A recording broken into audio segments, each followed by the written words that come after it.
Bismillahirrahmanirrahim. Honorable judges, respected audience, and Mr. President, Assalamu alaikum. Today, the topic I am going to stand my stance on is uplifting and maintaining the integrity of public administration. Remember when Jennifer Lawrence said that we have to tell each other our stories. We need to tell each other that our friends, our families, and our community leaders, everyone we know is affected by corruption. So let me tell you a story. When I was in 9th grade, a teacher investigated if I could participate in an Urdu speech competition. I refused because I'm good at English speeches only. She said, "Oh dear, you don't have to worry about winning since judges are my friends and I will convince them to give you first position." And now that I've grown up, I realize how corruption is so deeply rooted in our society that we tell our children they have to win even by wrong means. A person just does not decide to be corrupt all of a sudden. It is the society that shapes his mind gradually by telling him that he has to win even by wrong means. Our teachers, our leaders constantly tell us that we have to be census officers, we have to be CSP, we have to be custom inspector, we have to be ACDC, that public administrator, this public administrator.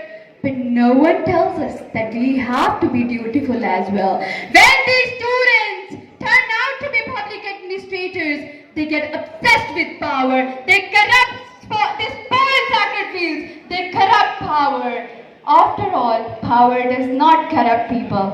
It is the people who corrupt power. My dear teacher, it is high time we educate our children that there is nothing as powerful as being dutiful. Peter Eigen said that people should be conscious that they can't change a corrupt system. So we should be conscious that we can do it. Integrity, transparency, and the fight against corruption have to be the part of our culture.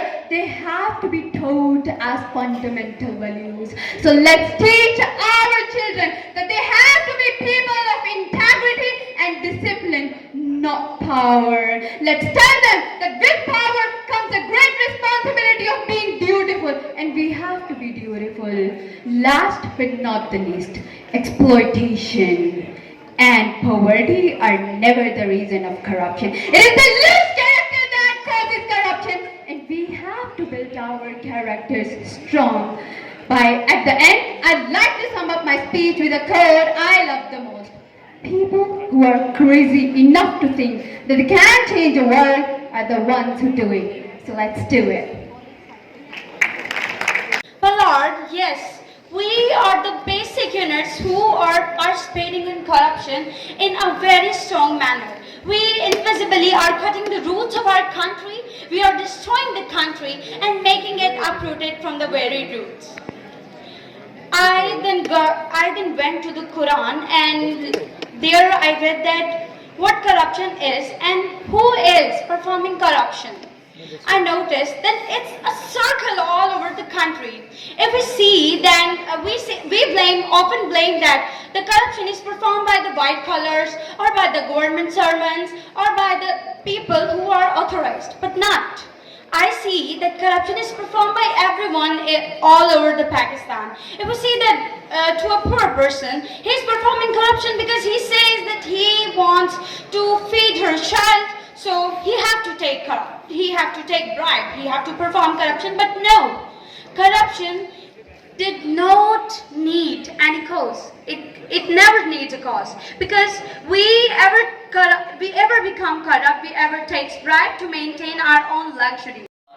Lying in a ditch, my precious heart was treated so wrong, gone here and there to stitch it back, gone here and there to stitch it back. I thought it was safe to use it back, but it was treated so wrong. Mr. President, sir, and respected audience, the crown of creation, the center of universe, the kernel of all existing bodies, the essence of the world, and beauty of all activities is no one but man, the creature Allah Almighty is proud of. But the saddest part of the story is that this creature is falling into ditch. the ditch which is widening deeper and deeper, darker and darker, and more dangerous. The ditch is the ditch of corruption. Flames or lava that burnt my soul. Flames or lava that burnt my soul. Flames or lava that burnt my soul. A pike that did with my brain and beyond. The words or stones that cries my groans.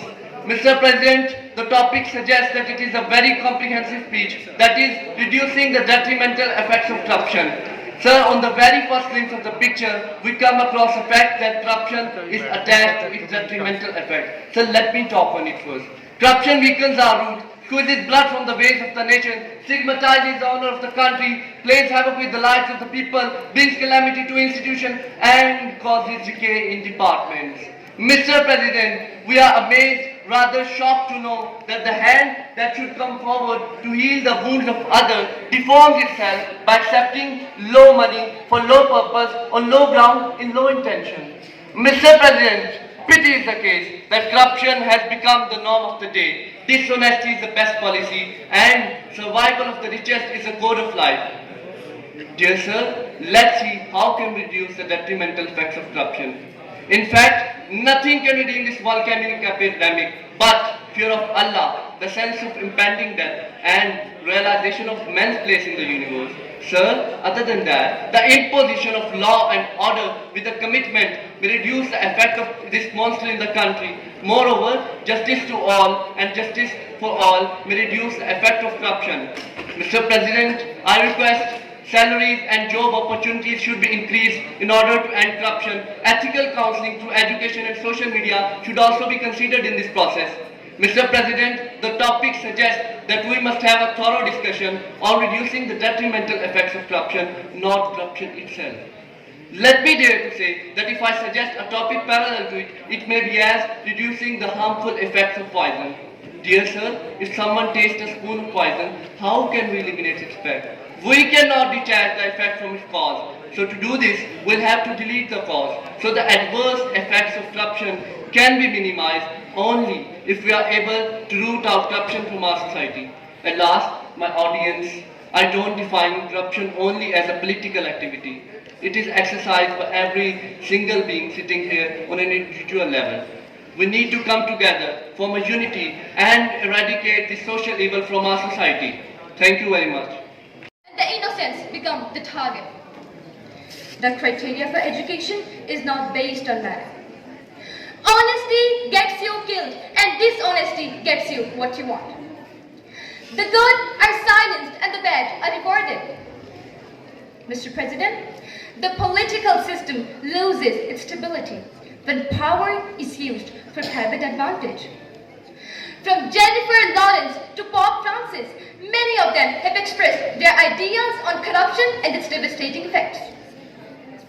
American President Joe Biden says that corruption is like a cancer that eats away citizens' faith in democracy. And Mr. President, the biggest drawback of corruption in Pakistan society is that Pakistani people didn't accept the corrupt deeds are bad for us. We are saying that as far as I am doing this, it's okay to be done. I have a special setting with Allah and Allah will forgive me. The corrupt politician whose corrupt deeds increases the number of poor people actually forces those poor people to do more corrupt acts.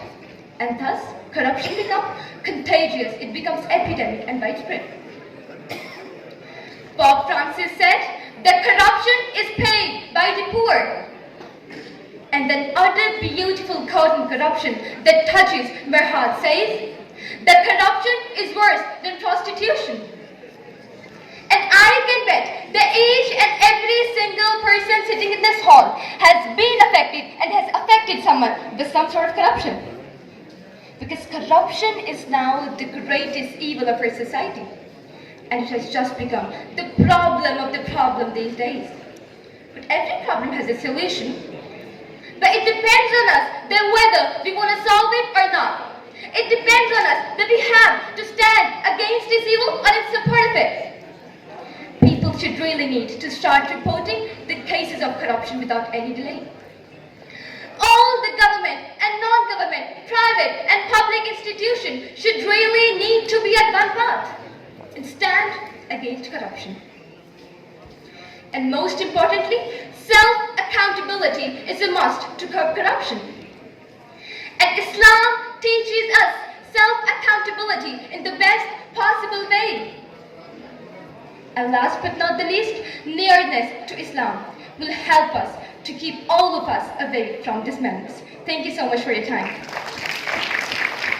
Why does he hunt the precious metal called gold? He wants to live in palatial buildings, brings the delights of life of luxury, and accumulates wealth which knows no limits. A jungle beast such as tiger would stop all murderous attack on its prey after satisfied its hunger. But man, alas my lord, man whose greed no limits, continues to feed his lust for money even after he has piled up billions in his coffins. Everyone is calling out loudly, come, come, make a bid of me. Come, come, make a deal of me. Come and make a deal of my character, my dignity, my friends, my words, my being, and even of my nation. But don't call me corrupt and don't say me unjust. Your audience, I know that my words are rubbing salt on your wounds. But it's the bitter reality of our society that cannot be ignored anyway. When you see corruption, when you see injustice, you speak up. Don't you just shut up and say it's none of my business. Wait for the silver lining on these empty dark clouds. Wait for the silver lining from Muiz and Munib's death. Wait for the silver lining as Zainab's body reaches ground's depth. Wait for the silver lining as Asifa is greeted by Zainab in your moral quest. Wait for it till death. For in death you will find heaven, a tale of a just society.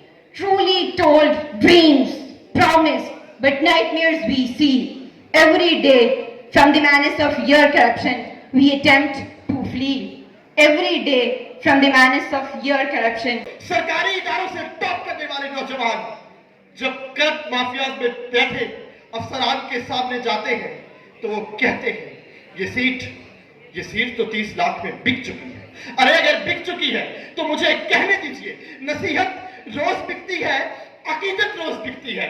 तुम्हारे शहर में लोगों मोहब्बत रोज बिकती है और अमीरे शहर के दरगाह अभी मोहताज है मजहब। अभी मुल्ला के फतवों में शरीयत रोज बिकती है।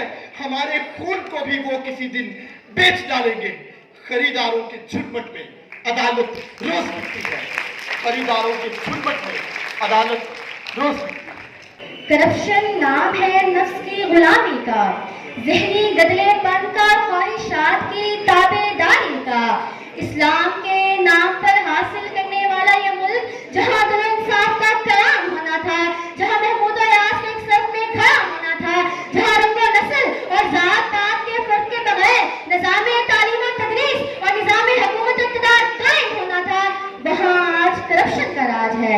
वो भी रिश्वत हो या सिफारिश, हवस परस्ती हो या जर परस्ती, किसी का माल जब्त करने की चाहत हो या ब्लैकमेलिंग की रविश, अशिया फुटो नोट से लेकर बिजली और गैस के बिलों में इजाफे तक, फर्द की इंफरादी जिंदगी से लेकर अफराद की इज्तिमाई जिंदगी तक, सब के सब करप्शन में डसे हुए हैं।